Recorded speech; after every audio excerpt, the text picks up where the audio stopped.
Queridos lectores, me da mucho gusto que me acompañen en esta primera emisión del podcast Un libro, una experiencia. Agradezco su tiempo y su escucha generosa.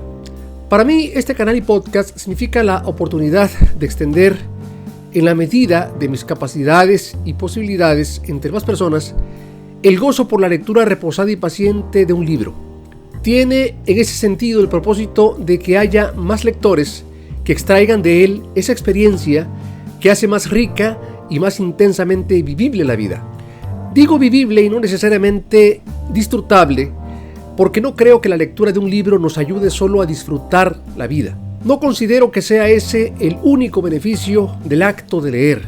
Si bien leer contribuye a que nos encontremos en mejores condiciones de apreciar aquello por lo que vale la pena estar vivos, la lectura también puede ayudar a la mayoría de las personas a experimentar con intensidad aquellos pasajes de nuestra existencia no tan gratos, incluso aquellos en apariencia insufribles. Porque el acto de leer tiene la prodigiosa capacidad, la prodigiosa propiedad de ayudarnos a inteligir.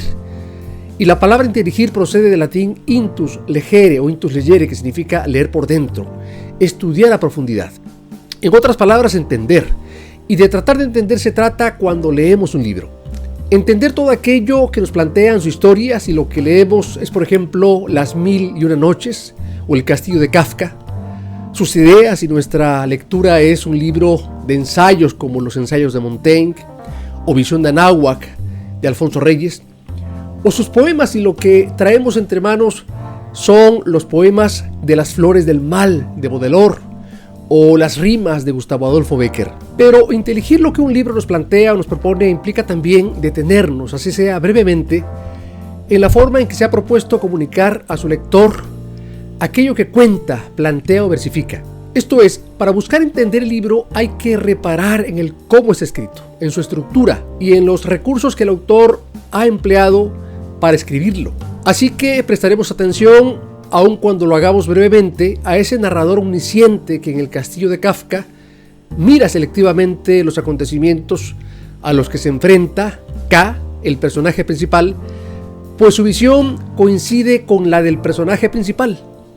Nos detendremos en la forma en que el tiempo transcurre en la novela, es decir, en esa forma no lineal en que ocurren los hechos, protagonizados por K, el personaje principal, y que emparenta la obra con las de James Joyce o Marcel Proust, incluso con una determinada corriente filosófica que sostenía que el tiempo es más bien una realidad psicológica imposible de objetivar.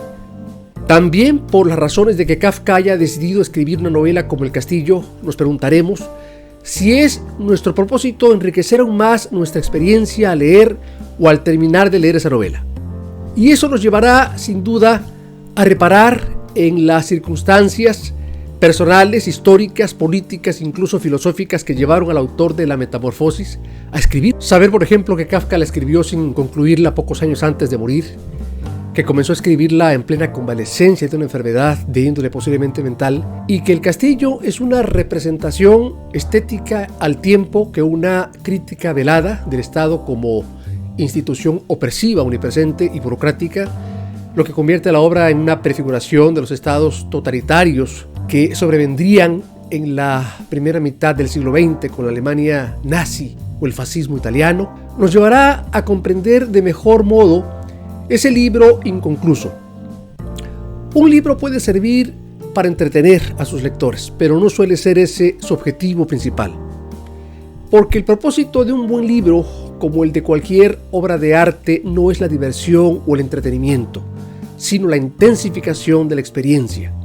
Los buenos lectores no leen solo para divertirse o para entretenerse, lo hacen para enriquecer sus vidas, para intensificar sus experiencias, para ser más sensibles a partir del hecho estético que es el libro y para volverse en el camino un poco más solidarios, más comprensivos, más reflexivos, más críticos. Espero que este podcast contribuya, así sea un poco, a que los libros que se comentarán en él expandan la experiencia lectora de sus oyentes y enriquezcan de paso la noción que tienen de la lectura y del libro como vehículos insustituibles de información, conocimiento y más aún de sabiduría. Gracias por tu atención a este primer episodio de Un libro, una experiencia.